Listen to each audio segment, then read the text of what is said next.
lamento profundamente a vida que tive dentro das catedrais, e, por último, como prisioneiro do Vaticano, lamento aquela existência, que considero inútil. É preciso compreender que a criatura humana tem necessidade da fé, mas da fé racional, a fé que levante o ânimo, a fé que sirva na hora da provação, a fé que afaste a alma do pecado, a fé que ultrapasse os limites do mundo material. Mas, infelizmente, tal não se dá. Os doutos, os sábios da Igreja, o que procuram? Centralizar toda a crença, toda a fé nas mãos daquele que é infalível. Enquanto, naquele pontifício, ele se desdobra em atividade para convencer as multidões de que representa a pessoa de Pedro, a humanidade descrente vai, por sua vez, se despenhando no abismo da perdição, vai se embarafustando por lugares não luminosos, vai em busca do erro e do vício. E, depois de enlamear o espírito com todos esses vícios, com toda essa mácula, com toda a impureza, depois de se chafurdar, o homem vai despejar o fardo da imundície aos pés de um confessor. Uma vez perdoado, porém, pode voltar a fazer a mesma coisa, não há perigo, porque a absolvição das novas culpas lhe será ministrada outra vez. Quão diferente é a religião do Cristo!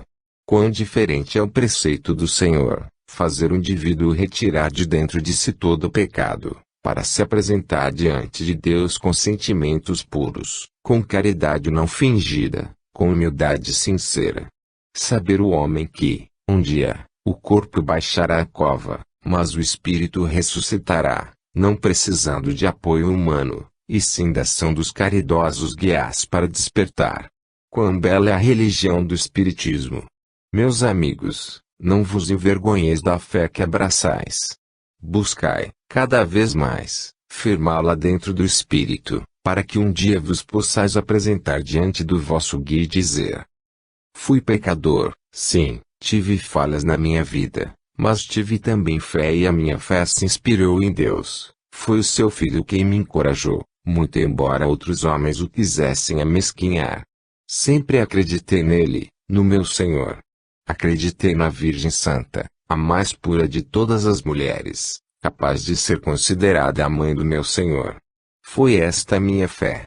Na passagem para este mundo, ela me guiou como farol acesso.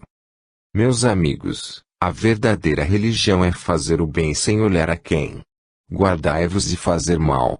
Não retribuais nem aqueles que vos prejudicam, antes, recompensai todo o mal com o bem. Não vos arrependais de ser bons. Lembrai-vos da palavra do Cristo. Embora recebendo injúrias, retribui com benefício. Guardai-vos de ofender a quem quer que seja, o ódio macula o espírito. Sede honestos e limpos de coração, sede puros de pensamento e guardai-vos impolutos dos grandes pecados. Deus vos favoreça e vos faça compreender que Espiritismo é e será religião universal. Sarto. Tolerância. Meus amigos, meus irmãos, eu vos desejo a paz que Jesus trouxe ao mundo, aquela paz que permite não sejam perturbados os vossos espíritos, que os traz em perfeita tranquilidade, em perfeito gozo espiritual dos seus privilégios. Meus amigos, a fé em nosso Senhor Jesus Cristo é o alento das almas que compreendem a excelsitude da doutrina espírita. Todo o bem, toda a verdade vem de Jesus, devem, portanto, ser repartidos entre aqueles que se encontram dispostos a aceitar essa dádiva bendita. Quando um espírita resolve abrir o seu coração às bênçãos que partem de Deus, das quais a principal é o amor a Jesus, ele, desde esse momento, começa a compreender melhor a razão de todas as coisas, começa a entender os seus direitos, os seus deveres, e, por conseguinte, dá desempenho a seu ato cristão. Grande é a responsabilidade da criatura que se diz espírita. Se o fato de dizer que fosse suficiente para colocá-la na categoria dos espíritos bem-intencionados, muito bom seria, mas o fato é que, a demonstração da ideia que se aceitou é que é necessário pôr em prática. O essencial é a documentação fiel da crença que a criatura tem na fé que abraçou. Decorre dessa fé um princípio, que merece ser estudado cuidadosamente pelos crentes espíritas, bem a ser, tolerância para com os fracos na fé. O que pode dizer o homem forte, possante em sua musculatura, aquele que ainda não tem a força física desenvolvida, ao ponto de fazer aquilo que a ele é tão fácil fazer? Como pode o indivíduo forte, robusto criticar o seu irmão fraco, anêmico, inutilizado talvez, minado por moléstia interior, que lhe tolha todo o exercício físico e que não permita o menor esforço? Que crítica insensata seria do indivíduo robusto, sadio, forte, possante, contra o seu irmão embele, que não pode, pela sua própria estrutura física, desenvolver a mesma energia que ele desenvolve, num trabalho proveitoso, mas exaustivo.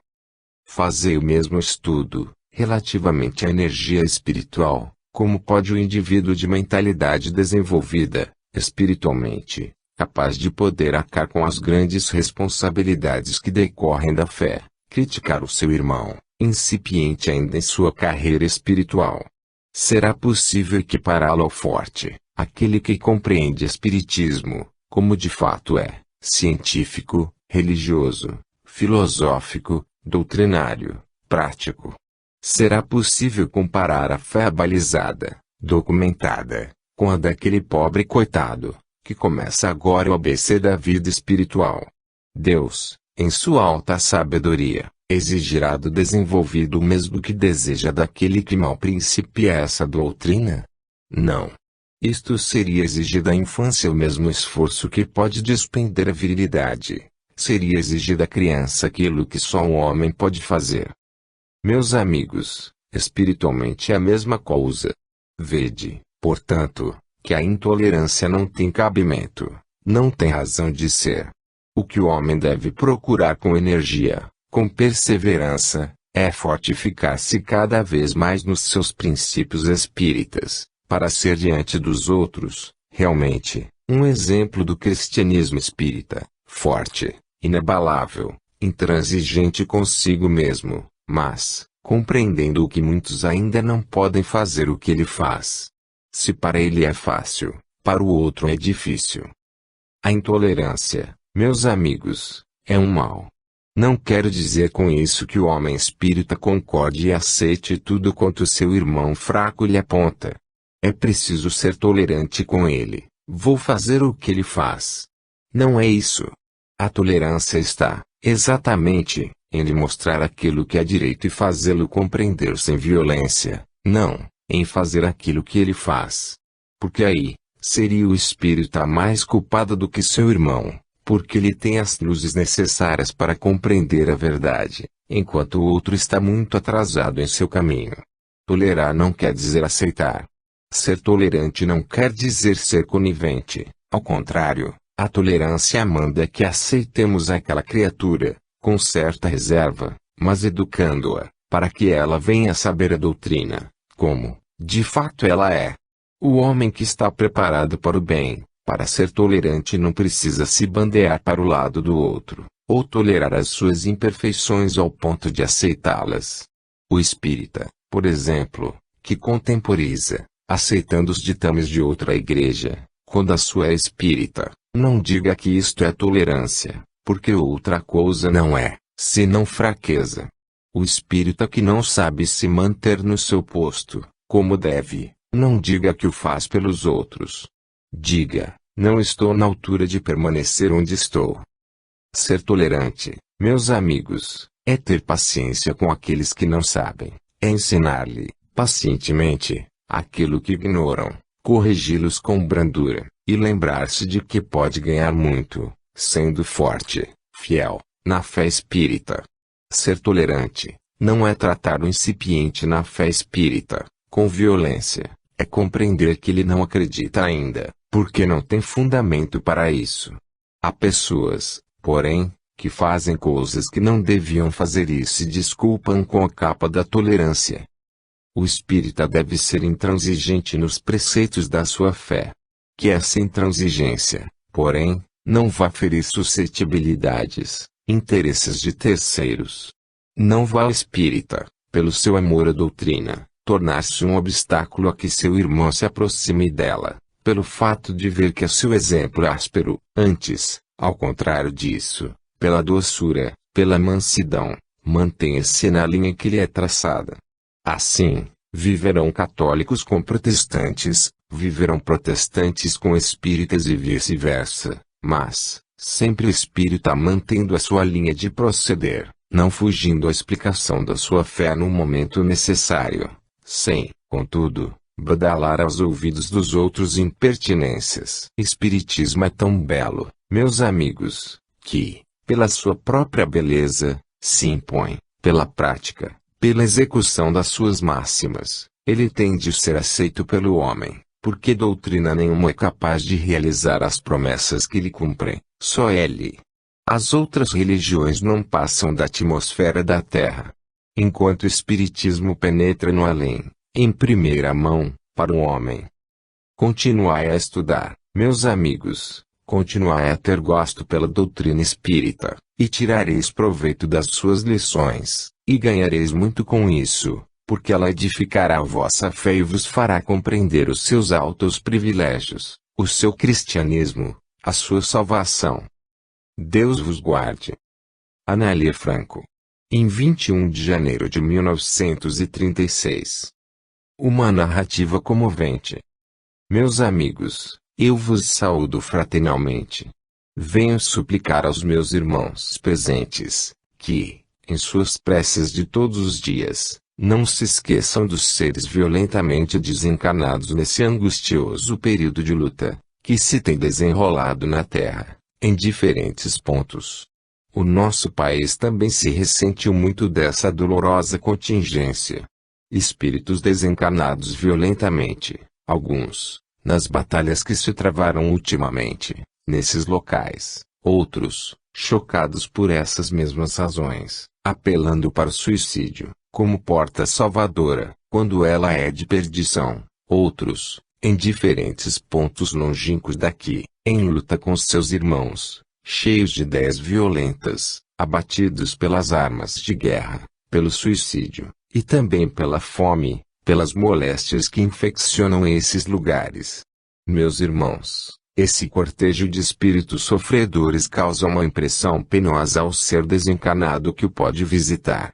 Coube-me um dia destes, por misericórdia divina, acompanhar os espíritos, em caravana piedosa, para socorrer tais infelizes.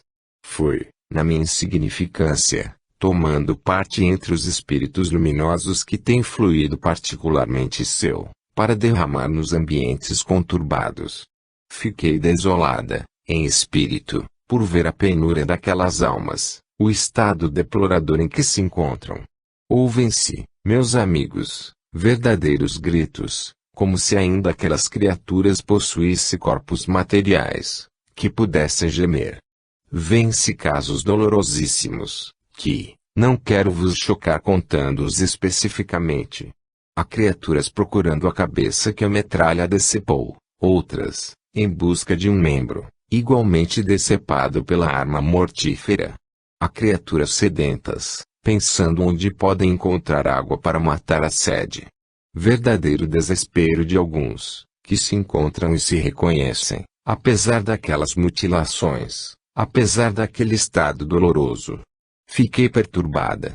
E, assim como vós nas vossas aflições vos lembrais dos espíritos tutelares, para socorrerem o mundo, eu me lembrei de pedir o vosso auxílio também.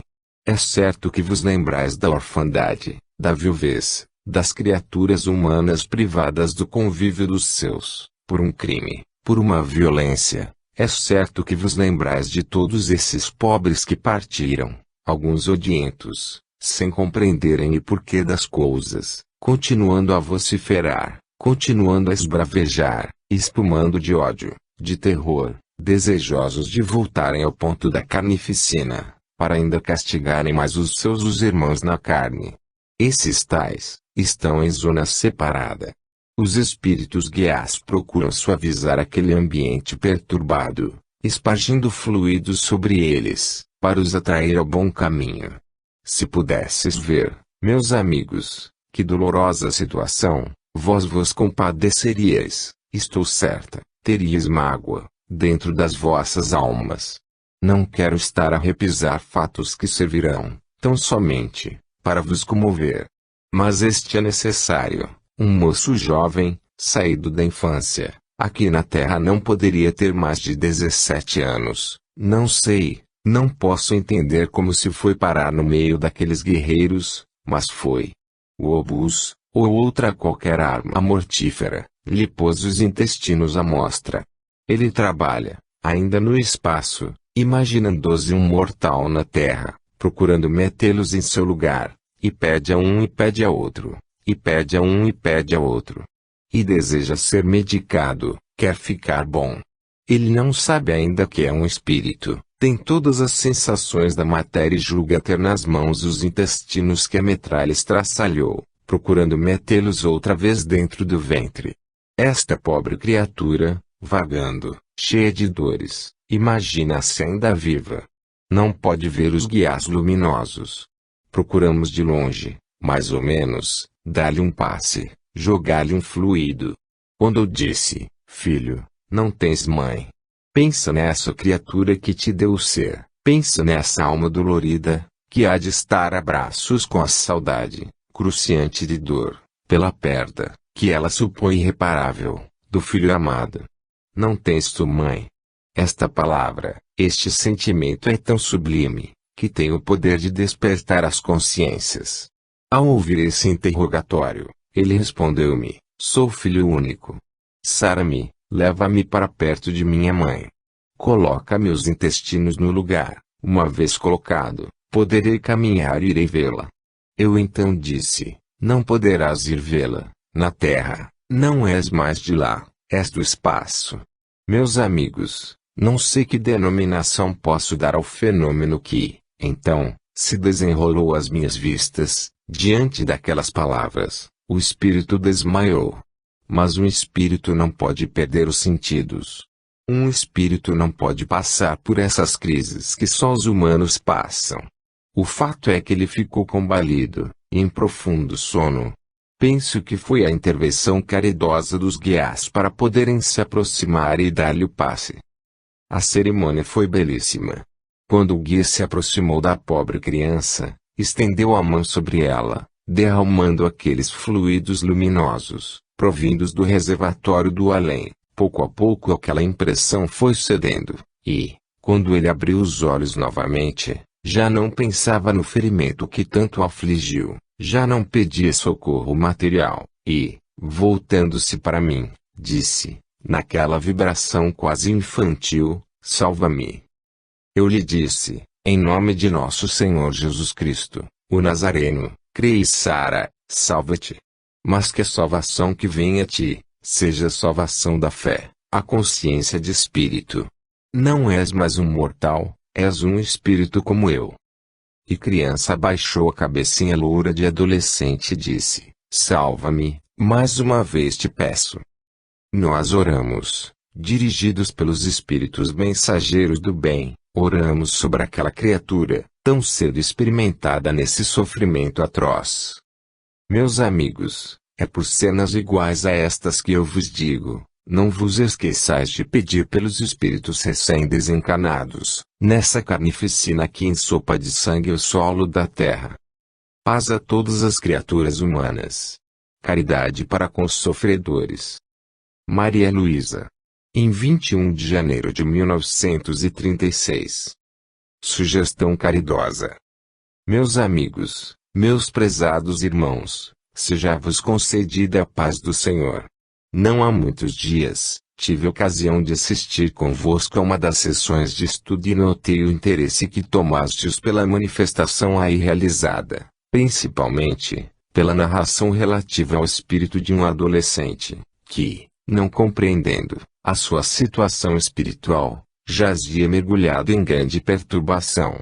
A propósito daquela manifestação, meus amigos, e fazendo coro com a súplica que elevastes neste instante, a ela associo o meu pedido. É grande o número de espíritos desencarnados violentamente, em consequência desses tremendos acontecimentos, no estrangeiro e em nosso país. São muitos os perturbados, inúmeros são os que desconhecem o seu estado de espírito, e muitos há que perambulam em vosso meio, tragando, ainda, como chacais, o sangue de suas vítimas. Esses procuram retribuir o ódio que lhes devotam com sentimentos malsãos. É preciso sanear essa atmosfera perturbada, que, de certa forma, vem afetar os vossos interesses espirituais. Vagando a roda do vosso meio, tais espíritos insinuam sentimentos maus aos fracos, prejudicando, desse modo, a marcha da propaganda espírita. Assediando de preferência indivíduos de temperamento impulsivo, talvez até agressivo, insinuando-se no seu ambiente, esses espíritos como que lhes injetam as ideias de que se encontram possuídos e dão origem a causas verdadeiramente horrorosas, na família, na sociedade, na coletividade espírita. Urge, por conseguinte, arranjar, como se faz no trabalho material, criaturas desinteressadas das causas terrenas, prontas para o saneamento da zona onde vivem. Explico melhor. Em cada bairro, em cada lugar onde reside uma família espírita, deve haver um momento em que partam irradiações de paz e concórdia para o meio em que vivem. Se cada família espírita observar essa regra, notará que, no seu bairro, nas circunscrições onde habitam, se estabelecerá mais ou menos essa onda pacífica, que nós desejamos neutralize o fluido mal.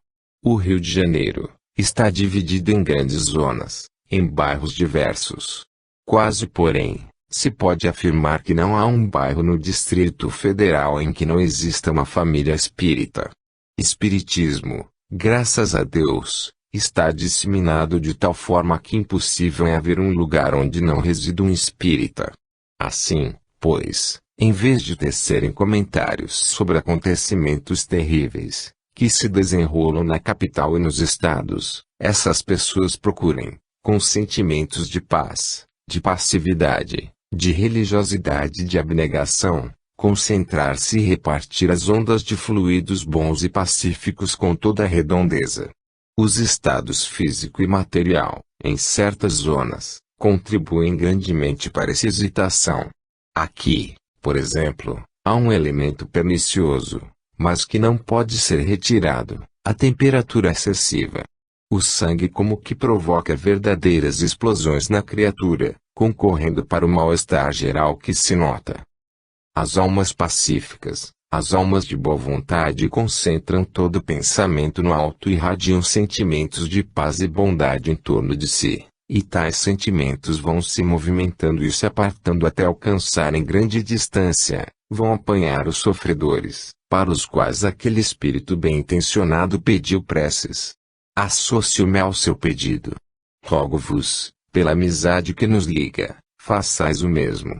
Orai pelos espíritos que desencarnaram violentamente pelas criaturas terrenas afastadas do amor cristão.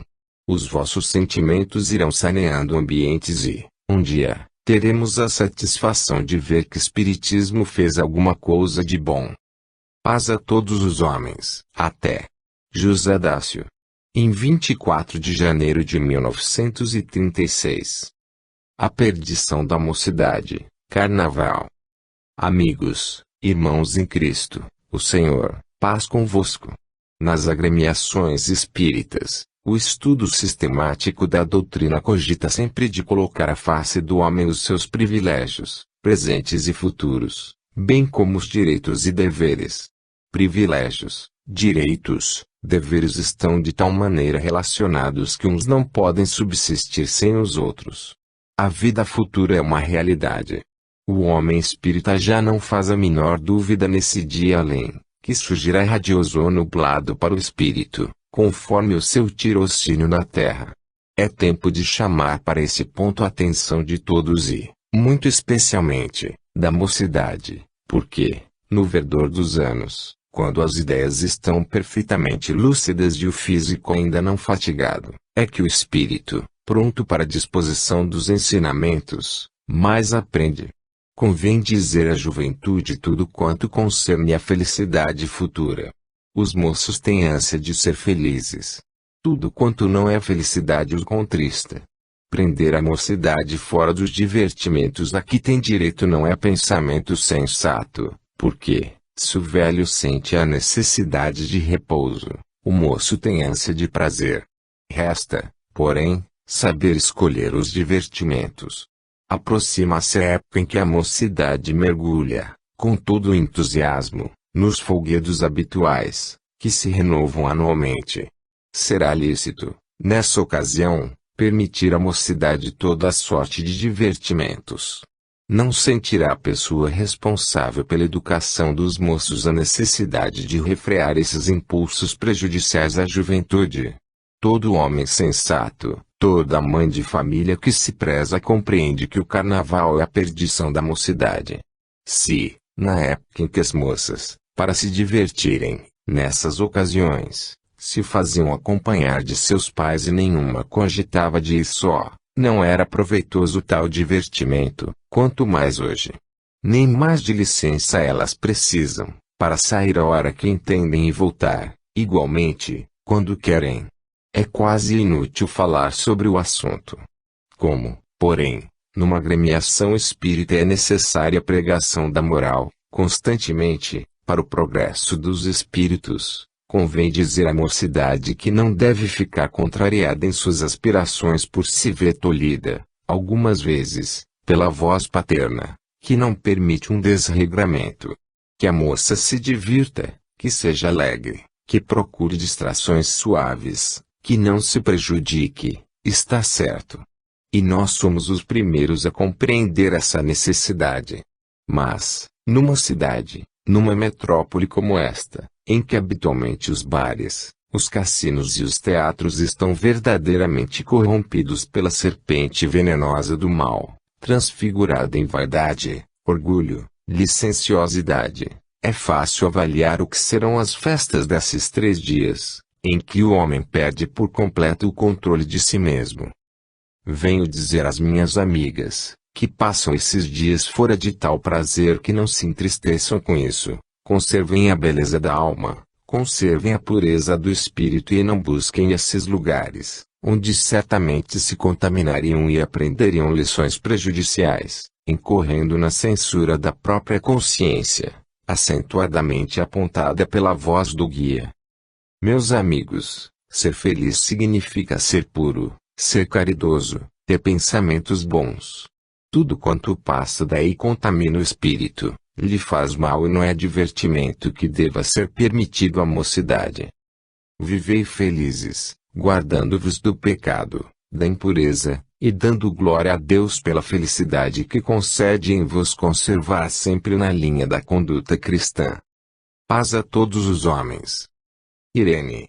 Em 24 de janeiro de 1936. A porta da salvação. Irmãos amados e meus amigos, a graça de Deus vos conforte, vos anime.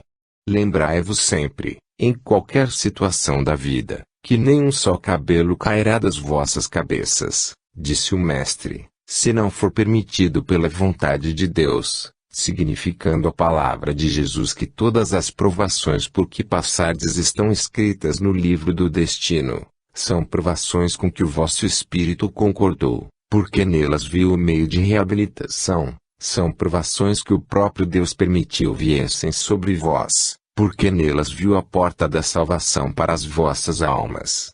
Assim pois, meus caros irmãos e meus amigos, nunca vejais tudo escuro diante de vós, porque a lâmpada da fé sempre esclarecerá o vosso dia de dores, sempre verá uma luz para iluminar o passo daquele que sabe crer, e colocai as vossas responsabilidades sempre relativamente ao conhecimento dos vossos deveres, porque as responsabilidades não podem ser repartidas. As faltas, as fraquezas de um não podem cair sobre outros, apenas o sofrimento, a dor, atingem por igual a todos os seres. Permita o Senhor de todos os mundos que na criatura humana não se apague jamais a centelha da fé, porque só ela alimenta, conforta no dia da luta.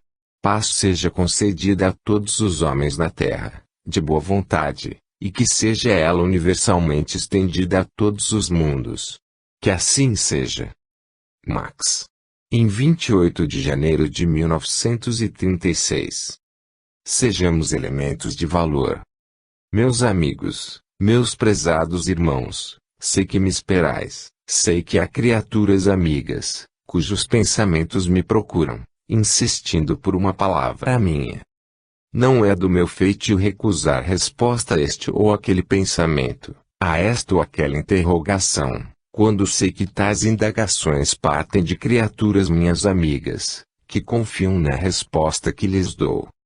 No emaranhado de conceitos em que teu espírito se perde, em busca de solução para o caso que sabes, dou-te um conselho proveitoso.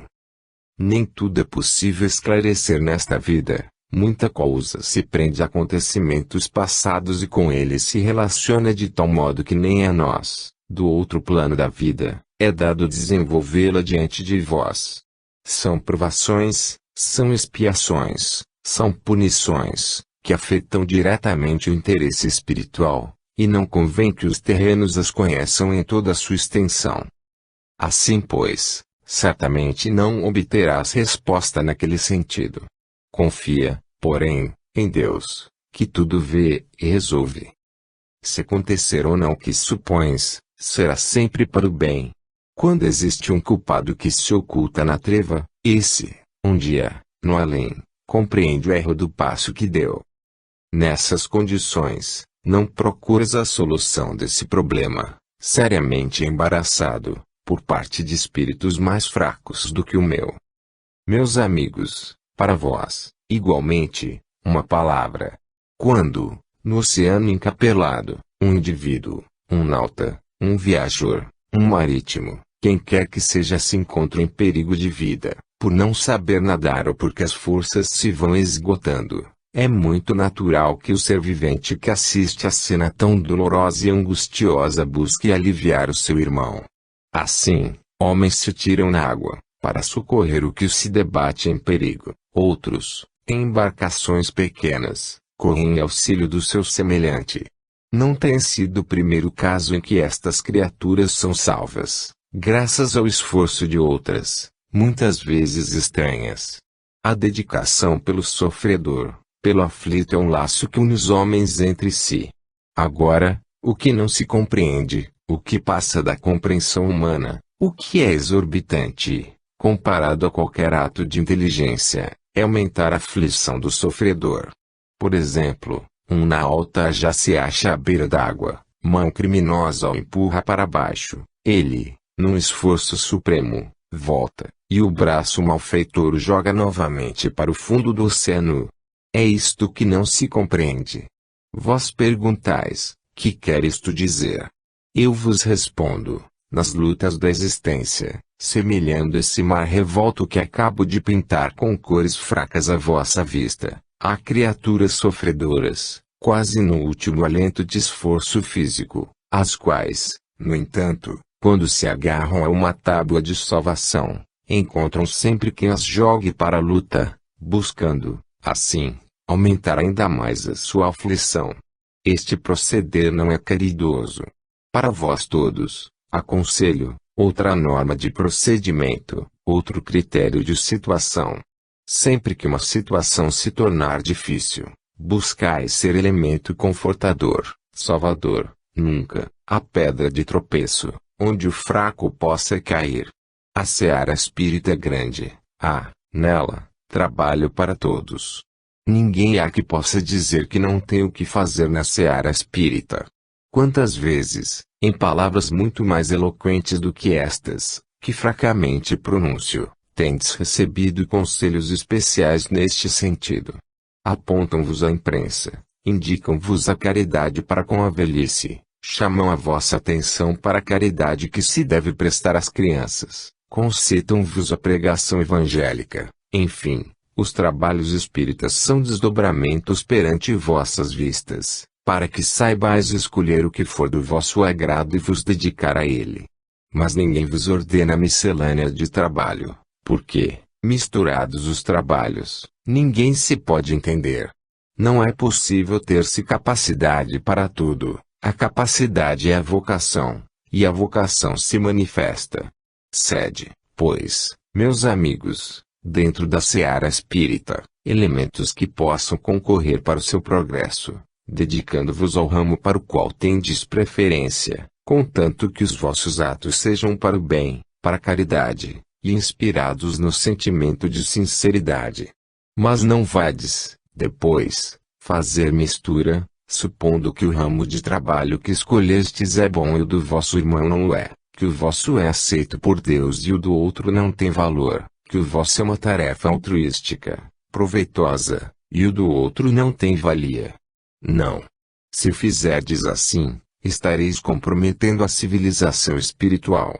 Porque o espírito se civiliza, se educa, se adianta, se instrui, e, nessa instrução, nessa civilização, nessa educação, o espírito prepara-se para tarefas maiores, mais fortes, carregado de maiores responsabilidades.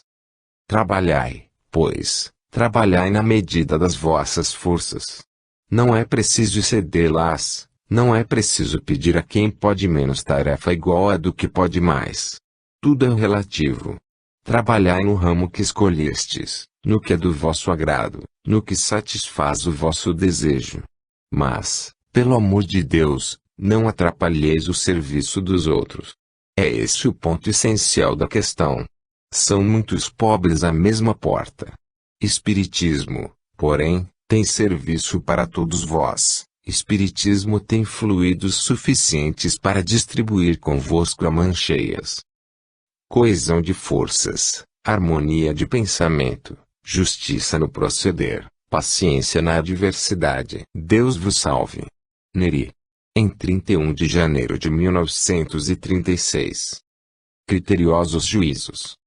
Minhas irmãs, meus irmãos e amigos, sempre que um espírito ou um ser encarnado alude às paragens de luz, aos recantos altruísticos do além, onde se bebe a inspiração para a execução das telas primorosas que os escritores célebres executam, sempre que se alude a essas tintas, que não têm igual no vosso planeta, ou a sinfonia que enche os mundos siderais, o meu espírito se sente atraído à Terra, porque nota que as criaturas sensíveis vibram na ideia de poderem, um dia, descortinar esses mundos, pátrias das luzes e dos sons.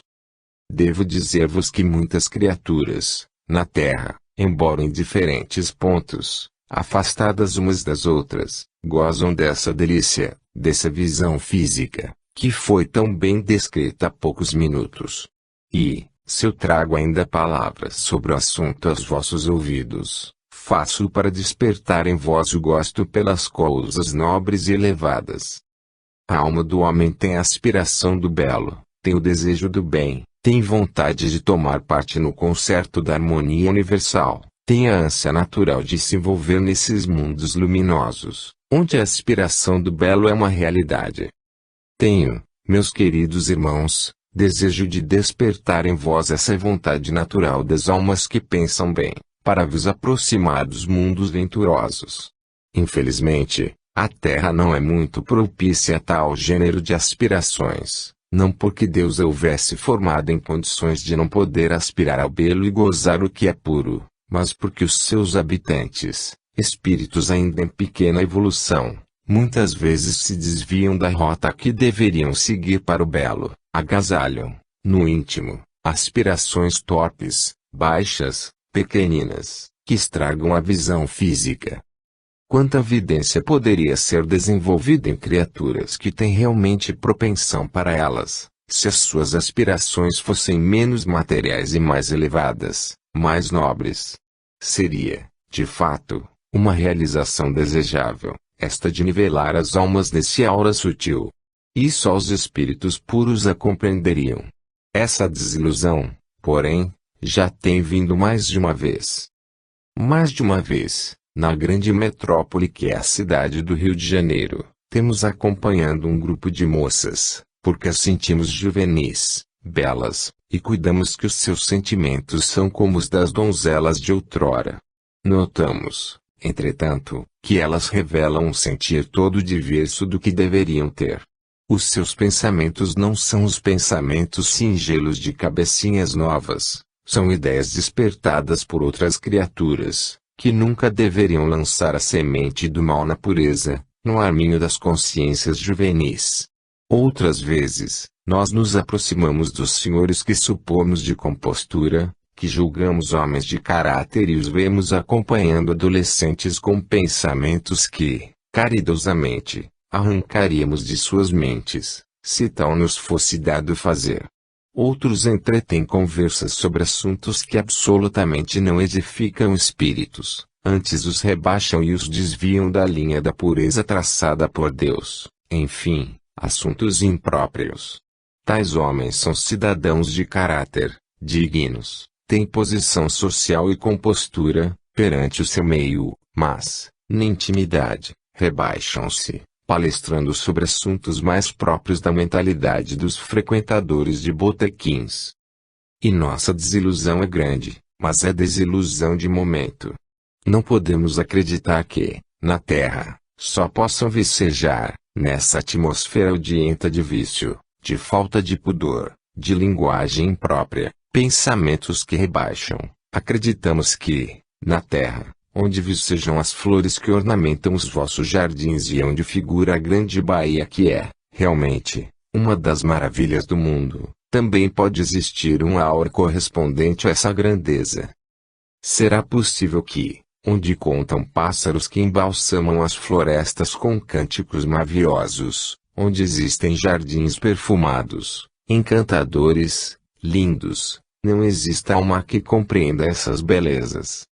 Será possível que o homem só possa entender o que é baixo, o que é vil do caráter, o que é vil, o que é sujo? Será possível que o homem só possa procurar palavras que traduzam sentimentos que não são nobres, quando, muitas vezes, a alma tem pensamentos bons? Não é possível. Aqui, neste recinto, onde se encontram criaturas desejosas de servir a Deus, porque outro interesse não as pode trazer às sessões, onde se trabalha pelo bem dos espíritos e se procura desviar a mocidade do erro, do pecado, eu me sinto confortada, sinto a suavidade de um pensamento amigo a me reconhecer através da palavra, sinto alguma coisa dentro de mim que me diz: nada está perdido, tudo obedece à lei do destino traçado por Deus. Acalma-te, tu, espírito, que queres andar mais depressa do que é possível, acalma-te. Teus irmãos compreenderão a verdade evangélica e saberão corrigir-se a tempo, deixarão os caminhos maus, abandonarão as práticas indecentes, renunciarão à linguagem imprópria, e voltarão para Deus, louvarão a Jesus com os lábios, com os pensamentos, com a conduta. Eu tenho esperança, porque ouço essa revelação e, sei, nada está perdido. Venho, por isso, perante os meus irmãos amados dizer, Espiritismo é tão belo, tão nobre, descortina panoramas tão grandiosos à vista dos próprios espíritos, dos seres designados, Espiritismo tem tanta beleza para vos conceder. Por que não fechais definitivamente os olhos às coisas impuras, e não os abris para a verdadeira caridade? Meus amigos, um conselho amigo, porque não me sinto na altura de aconselhar como mestre, aconselho com a caridade, com a amizade sincera de um espírito amigo, quando tiverdes diante dos olhos, na terra, qualquer feição que julgueis imperfeita, olhai para o vosso interior. Em primeiro lugar, temos todos de consertar os nossos males interiores, para depois, então, consertar os males externos. Meus caros irmãos, minhas amiguinhas, meus prezados companheiros, procuremos orientar o espiritismo pela vereda da justiça, da caridade, da piedade cristã. Não sejamos o látego torturante que castiga incessantemente os que erram, antes, sejamos a bandeira da misericórdia, que Jesus desfralda sobre todo o pecado. Sejamos inspiradores do bem e da verdade, para que possamos descortinar as grandes belezas do além. Deus concebe as criaturas presentes em seu amor e leve para aquele lugar obscuro, mas tão afeiçoado ao coração, a suavidade de um abraço sincero, de um abraço de espírito que compreende tudo quanto se desenrola dentro das paredes daquele teto. Luísa. em 31 de janeiro de 1936. Calma. Meus amigos, meus irmãos, nada mais desejável na vida do que a consciência tranquila, nada mais desejável, neste mundo em que habitais e nos outros mundos em que outras criaturas, nossas irmãs, vivem, do que a certeza do dever cumprido. Deus não acumula peso superior às forças do seu Filho, em seus ombros. Segundo a capacidade moral, espiritual de cada um, recebe ele, na seara espírita, a incumbência desse ou daquele trabalho na vinha do Senhor. A ninguém a caridade de Deus sobrecarrega com peso superior à sua capacidade. Assim pois, meus amigos, resta a compreensão exata desse dever para o bom desempenho da sua tarefa. Cada crente espírita se mantenha na linha traçada pelo seu guia, quando do espaço partiu para a terra, procure dar desempenho a essa tarefa, estando sempre em prece comunicativa com seu diretor espiritual. Não serão as provações da terra, não serão as dificuldades, não serão os embaraços naturais, próprios da vida terrena, que impedirão o seu surto para o além. Assim, pois, venho aconselhar aos meus amigos e meus irmãos, cujos pensamentos observo, que tenham prudência na sua maneira de agir. Ninguém se precipite, da precipitação nasceu a desordem. Não estamos em época de perigo, mas, no momento, toda calma é necessária. Da resolução intempestiva, precipitada, não pode vir uma inspiração feliz, que possa ter origem nas altas camadas espirituais. São insinuações partidas, lançadas pelos irmãos do plano obscuro do além com a intenção de prejudicar a marcha dos trabalhos evangélicos. Ninguém, portanto, se precipite, todos tenham calma, cada um proceda exatamente como deseja que seus irmãos procedam, porque a regra deve ser uma só, para um e para outro. A regra evangélica não pode variar. Calma, meus prezados amigos. Resolução firme, e, sobretudo, o amor de Jesus, amor de Deus sobre todas as coisas, amor ao próximo, base da caridade cristã. Deus vos inspire. Max. Em 4 de fevereiro de 1936. Uma alma tranquila. Meus amigos, meus irmãos, Deus vos conceda a sua paz. Neste momento, em que um pensamento forte corre para mim, aceito-o e agradeço, satisfazendo por minha vez esse desejo. Não faço sacrifício em vir, bem ao contrário disso, sempre que o nosso guia e diretor espiritual determina a vinda de qualquer de nós às vossas reuniões, esse enviado sente prazer em sua alma, em obedecer, mormente eu, embora não tenha prazer maior do que os outros, porque não quero ser injusta, mormente eu, a quem força especial atraiu a este recinto. Se estivesse em mim, meus amigos, cuidar desta casa com atenção, a sabedoria e o desvelo com que outros espíritos adiantados o fazem, eu o faria com imenso prazer. No entanto, a minha evolução ainda não permite uma realização tão auspiciosa.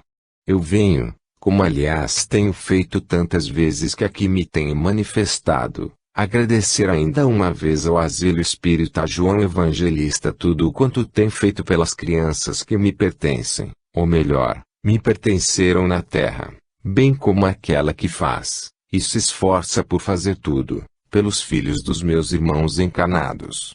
Eu declaro, perante todos, para que esse testemunho seja tomado como verdade, que de fato é, que a diretoria do Asilo Espírita João Evangelista merece das suas educandas todo o apoio, todo o bem-querer, toda a gratidão.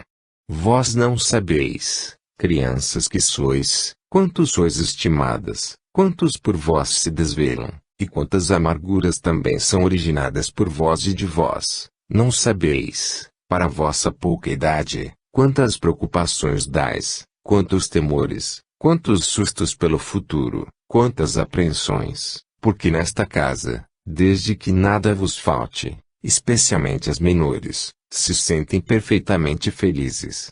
Os que vos amam, procurando descortinar o vosso futuro, segundo os pendores dos vossos gênios, que transparecem nas vossas ações, nos vossos hábitos, tremem muitas vezes pelo vosso futuro. Mercê de Deus, tenho sido muito poupada neste sentido.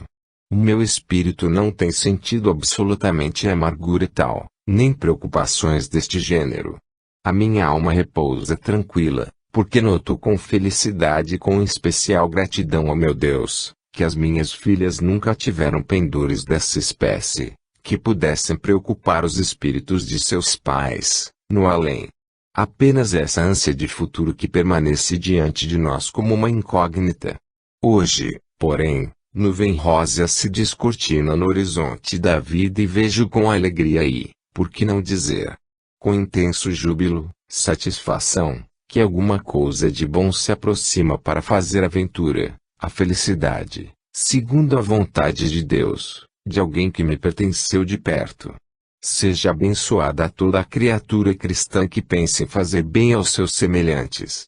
E saiba, quem assume responsabilidade de um compromisso desta ordem, que esse compromisso é sagrado. Quem empenha a sua palavra, empenhando seu futuro, deve compreender a grandeza, o alcance desse compromisso. Tudo vejo claro, tudo vejo bem, tudo alegra o meu espírito. Seja, pois, o asilo espírita João Evangelista abençoado por todo o bem que produziu no presente e ainda produzirá no futuro. Paz conceda a Deus a todas as criaturas humanas. Que a sua benção repouse, não somente sobre as minhas filhas, mas também por aquelas que são consideradas suas irmãs. Ludovina. Em 5 de fevereiro de 1936. Alguém que muito padeceu. Deus seja louvado. Louvado seja o seu santo nome. Meus amigos, meus prezadíssimos irmãos na fé cristã, queridos de minha alma, Deus vos conceda a sua santa paz. Venho, neste instante, falar perante vós, ainda sem autoridade suficiente, porque não me sinto com o preparo necessário para esclarecer criaturas humanas, educadas nos princípios sagrados do espiritismo cristão, compreendedoras da fé espírita. Não me sinto autorizada a proclamar essa doutrina pela minha palavra não inspirada, nem pela pouca ciência adquirida na terra. Fraca que fui em saber, não seria possível que o meu espírito houvesse, em tão pouco espaço de tempo, compreendido e assimilado a ciência infinita, que vem de Deus. Venho, porém, apelar para o fraco exemplo que deixei na terra, diante de almas que me são queridas, perante espíritos afins, perante irmãos que a mim se consagraram com uma dedicação que não sei como poderei agradecer. Baseada nesse exemplo, digo que a vida de sofrimento que passei, as dores profundas do corpo, as amarguras cruciantes da alma, as apreensões do espírito, nada disso foi em vão, tudo produziu fruto, porque a doutrina dos espíritos é de verdade e luz. Quantas vezes, em conversa com corações amigos, face a face, pude verificar o valor da fé em algumas criaturas, através das vicissitudes da vida e as alternativas de sofrimento e alegria que a terra fartamente concede a seus habitantes. Quantas vezes minha alma se externou perante essas criaturas, mostrando que desejaria ter valor suficiente para sofrer dobrado, se necessário fosse, contanto que a fé espírita tivesse um testemunho solene do seu valor. Graças a Deus, a misericórdia dos amigos do além não me faltou até o último instante de vida terrena, a minha fé não desfaleceu. Venho concitar almas amigas, almas afins, almas queridas a que também se mantenham firmes em sua fé, sem vacilar um instante sequer, sem resoluções que possam abalar essa mesma fé, prontas a caminhar até o último dia de vida que Deus lhes permitir, dentro da estrada traçada pela mão invisível do Criador. Concito essas amigas a que não vacilem, porque elas têm cabedal suficiente para poderem dar um exemplo bem mais elevado daquele que eu dei. Elas têm elemento bastante para se manterem sempre com o pé traçado na linha da fé. Convido-as a lembrarem os compromissos assumidos no além, face a face com os guias. Venho concitá-las a permanecerem nos seus postos dignos de honra espiritual, para que jamais desfaleça a fé e um arrependimento tardio não venha a macular uma existência inteira de trabalho proveitoso à vinha do Senhor. Lembro, com a autoridade de uma pessoa amiga, de um coração que pulsou sinceramente, que não mentiu quando disse que amava, que não faltou à verdade quando se mostrou dedicada. Venho apelar, em nome dessa amizade que foi tão bem compreendida, amizade duradoura de muitos séculos atrás, esse compromisso, para que não falte coragem no cumprimento do dever. Almas queridas, o rio das águas vivas é a realidade pura do além. Desse rio bebe toda alma que tem sede, nele se sacia a fé, nele se fortifica a alma angustiada, ele fornece coragem, inspiração, amparo, tudo quanto o crente pode aspirar, porque o rio das águas vivas parte do trono do Cordeiro do Senhor. Ó criaturas terrenas, que vergais ao peso das dores, que vacilais cercadas de óbices, que não sabeis como vencer, que vos vedes tolhidas por essa cerca farpada de espinhos, que vos impede o surto para o infinito, compreendei, quanto mais aguçado for o aguilhão do sofrimento, tanto mais elevada poderá ser a fé. Estou habilitada a falar a respeito de dores, porque digo, sem faltar a verdade, que ninguém as teve mais cruciantes do que eu, ninguém se sentiu mais torturado na vida do que aquele pobre corpo que baixou à sepultura. A moléstia colossal arrastou minha coxa, mas, graças a Deus, pude caminhar até o fim, dando o último suspiro, confiante em Deus.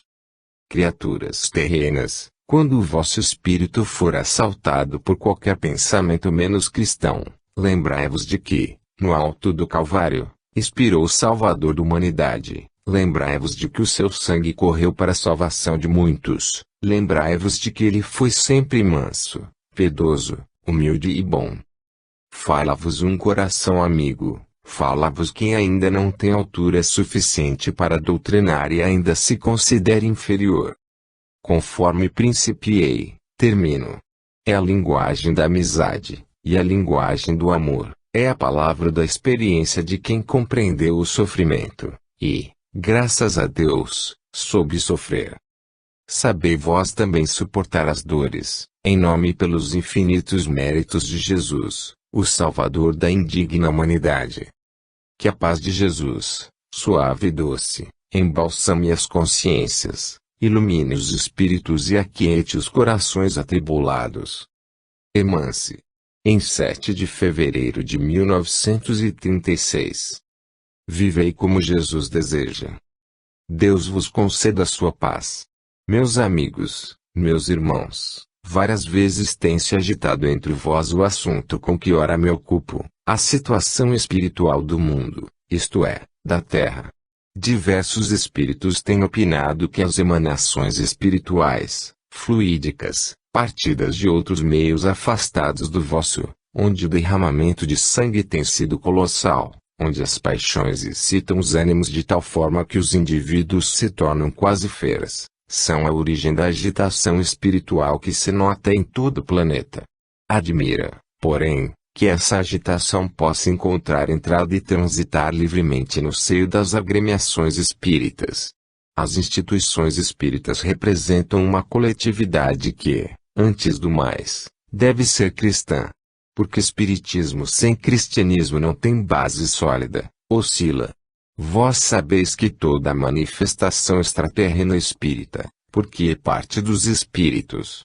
Não desconheceis, entretanto, a verdade de que as comunicações dos obsessores são também manifestações espíritas, as dos espíritos da treva são igualmente fenômenos espíritas, enfim, a comunicação do ser mais inferior que, porventura, venha do além, é espírita. Agora, as manifestações espíritas cristãs têm de ser sob as bases do evangelho que Jesus veio trazer ao mundo. As casas espíritas que figuram sob os moldes do cristianismo evangélico não deviam permitir entrada a essas correntes que, lá fora, prejudicam os ânimos. Surpreende, pois, que, no seio da coletividade cristã, possa existir um pensamento de inquietação, de revolta, como tantas vezes acontece em meios espíritas. Que fazer para conjurar males prejudiciais à seara do Senhor? O remédio não pode ser violento, nem ministrado obrigatoriamente, tem de ser recebido voluntariamente. Não vamos muito longe, é sabido, na sociedade, e a ciência já o comprovou suficientemente, que a vasta